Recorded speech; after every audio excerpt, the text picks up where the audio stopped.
আসসালামু আলাইকুম ওয়া রাহমাতুল্লাহ। নাহমাদুহু ওয়া নুসাল্লি আলা রাসূলিহিল কারীম।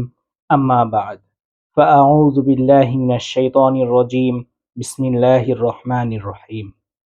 প্রিয় দর্শক, স্বপ্নের ব্যাখ্যা সিরিজের নতুন আরেকটি ভিডিওতে আপনাকে স্বাগতম। দর্শক, আজকের ভিডিওতে আমরা জানব স্বপ্নে মৃত ব্যক্তি দেখার ব্যাখ্যা কি।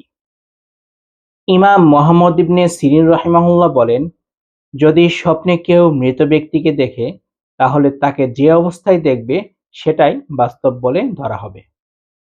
তাকে যা বলতে শুনবে সেটা সত্যি বলে ধরা হবে, কারণ সে এমন এক জগতে অবস্থান করছে যেখানে সত্য ছাড়া আর কিছু নেই। যদি কেউ মৃত ব্যক্তিকে ভালো পোশাক পরা অবস্থায় বা সুস্বাস্থ্যের অধিকারী দেখে তাহলে বুঝতে হবে সে ভালো অবস্থায় আছে।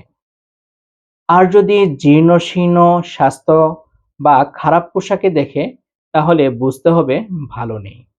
তার জন্য তখন বেশি করে মাগফিরাত কামনা ও দোয়া প্রার্থনা করতে হবে। এবং কোনো ব্যক্তি যদি স্বপ্নে দেখতে পায় যে মৃত ব্যক্তি তাকে তার দিকে ডাকছে অথবা কোনো দিকে যাওয়ার জন্য ইশারা করছে কিংবা তার সঙ্গে নিয়ে যাওয়ার জন্য তাকে আহ্বান করছে, এই স্বপ্নটি ইঙ্গিত করে স্বপ্নদ্রষ্টা ব্যক্তি হয়তোবা খুব তাড়াতাড়ি বিপদে পড়তে যাচ্ছে অথবা সে অসুস্থও হয়ে যেতে পারে। এই স্বপ্নটি আরো ইঙ্গিত করে যে স্বপ্নদ্রষ্টা ব্যক্তির হয়তোবা হায়াতে জিন্দেগি ফুরিয়ে এসেছে। এই স্বপ্নের কয়েকটি বাস্তব উদাহরণ রয়েছে। ইবনে উমর রাদিয়াল্লাহু তাআলা আনহু থেকে বর্ণিত, বিদ্রোহীরা যখন উসমান রাদিয়াল্লাহু তাআলা আনহুর বাসভবন ঘেরাও করলো তখন উসমান রাদিয়াল্লাহু তাআলা আনহু বলেন, আমি গত রাতে স্বপ্ন দেখলাম রাসূল সাল্লাল্লাহু আলাইহি ওয়াসাল্লাম বললেন, উসমান, আমাদের সাথে তুমি ইফতার করবে। ঠিক ওই দিনেই উসমান রাদিয়াল্লাহু তাআলা আনহু শহীদ হলেন।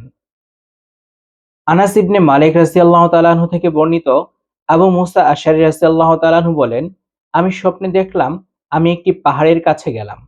দেখি পাহাড়ের উপর রাসূল সাল্লাল্লাহু আলাইহি ওয়াসাল্লাম রয়েছেন আর আশেপাশে আবু বকর রাদিয়াল্লাহু তাআলা আনহু। আবু বকর রাদিয়াল্লাহু তাআলা আনহু তার হাত দিয়ে উমর রাদিয়াল্লাহু তাআলা আনহুর দিকে ইশারা করলেন। আমি আবু মুসা রাদিয়াল্লাহু তাআলা আনহুর এ স্বপ্নের কথা শুনে বললাম, ইন্না লিল্লাহি ওয়া ইন্না ইলাইহি রাজিউন। আল্লাহর শপথ, ওমর রাদিয়াল্লাহু তাআলা আনহু তো মারা যাবেন।